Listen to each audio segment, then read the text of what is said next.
itu menjadi bestseller. Richard Dawkins salah satunya, lalu siapa lagi? Banyak yang lain juga. Ya. Jadi itu situasi yang akan kita hadapi.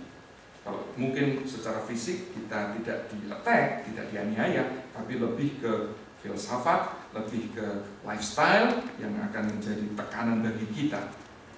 Nah saudara, yang ketiga yang berkaitan dengan spiritual, itu disebutkan tadi akan ada penyesatan, saudara, di mana muncul orang-orang yang mengaku hamba Tuhan, mengajar hal-hal yang tidak sesuai dengan firman Tuhan. Kita lanjutkan 1 Timotius. Kita baca lagi 1 Timotius 4.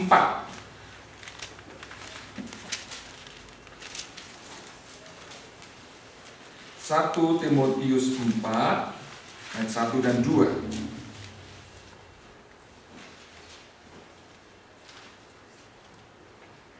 Tetapi roh dengan tegas, saudara, tegas mengatakan bahwa di waktu-waktu kemudian ada orang yang akan murtad lalu mengikuti roh penyesat dan ajaran setan-setan oleh tipu daya pendusta-pendusta yang hati nuraninya memakai cap mereka. Saudara, bulan lalu saya sudah sebutkan banyak saudara orang-orang yang mengaku sebagai bukan saja orang Kristen, tapi sebagai pendeta, sebagai hamba Tuhan.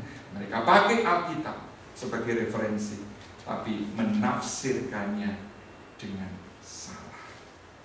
Nah sayangnya saudara, jemaat yang polos, jemaat yang lugu, mereka pikir wah ini pendeta yang ngomong mesti benar, gitu.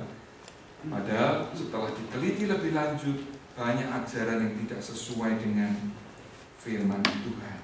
Contohnya saudara, ini di Indonesia maupun di sini, akhir-akhir ini ada hamba Tuhan yang berani mengklaim saudara, dia rohnya diangkat ke surga.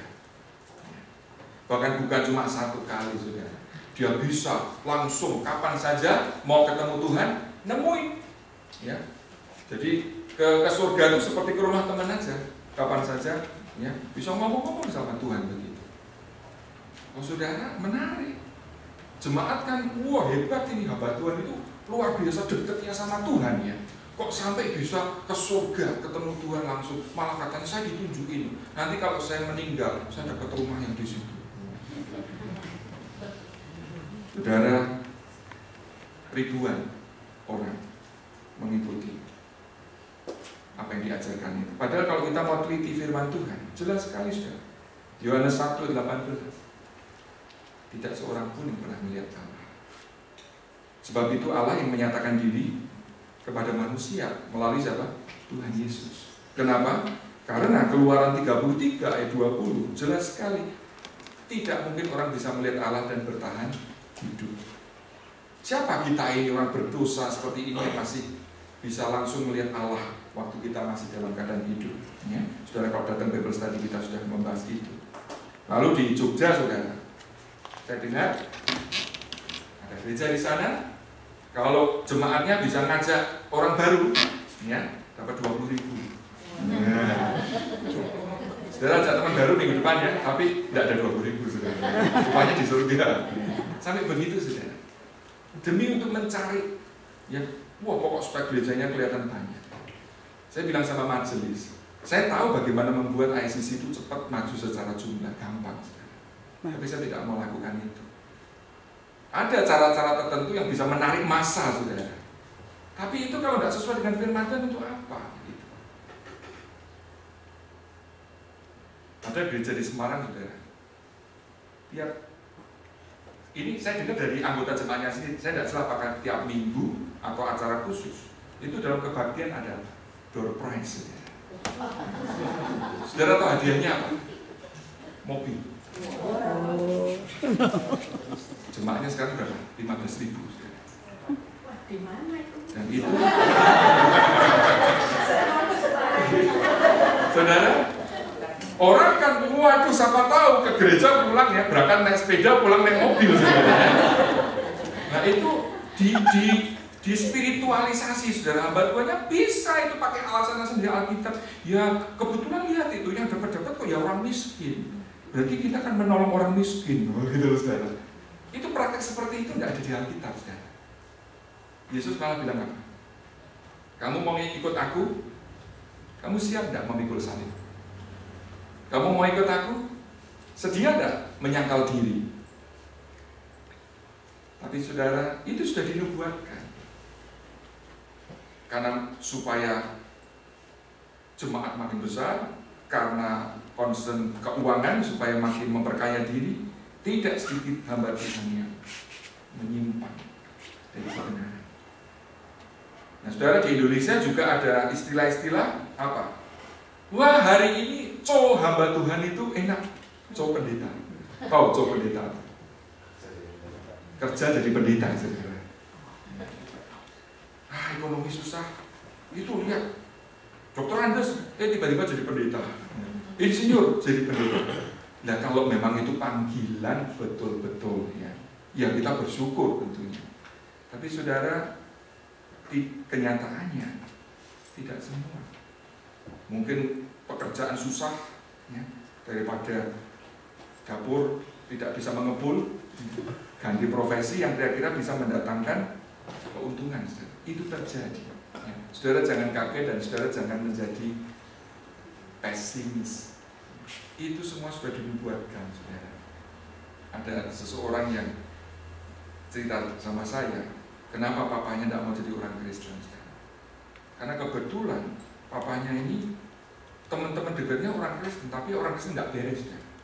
Bahkan salah satunya papanya bingung, tiba-tiba temannya ini jadi pendeta. Padahal papanya ngerti gimana kehidupan orang itu. Jadi menjadi sinis begitu. Saudara, saya harap kita ini, kita di tempat kerja, teman-teman tahu kita sebagai anak Tuhan, itu tidak mudah. Kenapa? Kita membawa nama Kristus.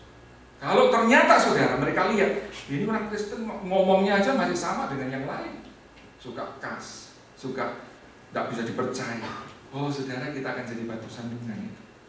Jadi ingat, status kita ini akan mempengaruhi orang-orang di sekeliling kita.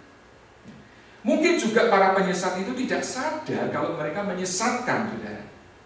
Kenapa? Karena ya tadi mereka terpanggil melayani, tapi tidak mau sekolah Alkitab. Cukup ikut kursus-kursus 1 bulan, 2 bulan kursus atau 6 bulan. Itu tidak cukup, saudara. Kalau kita mau memberitakan firman Tuhan, mau mengajar, kita harus mau juga diajar lebih dulu. Makanya saudara, kalau saudara memang terpanggil, ya saya harap dari antara jemaat kita, khususnya anak-anak youth kita, ada yang terpanggil melayani Tuhan. Itu tidak cukup hanya karena, oh saya terpanggil melayani. Kalau memang terpanggil, harus masuk seminari, masuk sekolah teologi, belajar bahasa aslinya, Ibrani, Yunani, supaya mengerti apa yang dimaksudkan firman Tuhan dan tidak salah menafsirkan. Dan itu prinsip firman Tuhan, saudara. Hari ini tidak sedikit orang Kristen yang mengatakan apa? Pokoknya dibimbing Roh Kudus. Khotbah tidak perlu persiapan. Ya.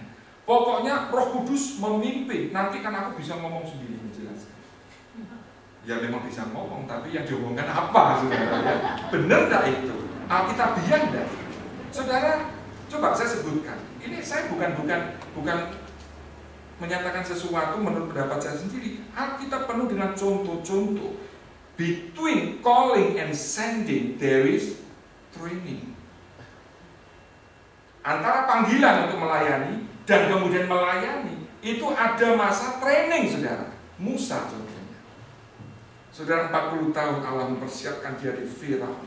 Musa ini orang yang sangat pintar, saudara. Pengetahuan luas. Ingat, Egypt pada waktu itu kebudayaannya sangat maju. Bahkan diperkirakan waktu itu mungkin China sama India saja kalah. Egypt di 3000 sebelum Masehi pun sudah mencapai teknologi yang begitu besar. Nah, Musa, saudara, dia di istana mendapat pendidikan yang terbaik. Tapi 40 tahun Tuhan persiapkan pun masih kurang. Kenapa? Otak oke, hati yang belum oke, masih emosional. Saudara ingat misalnya, ya,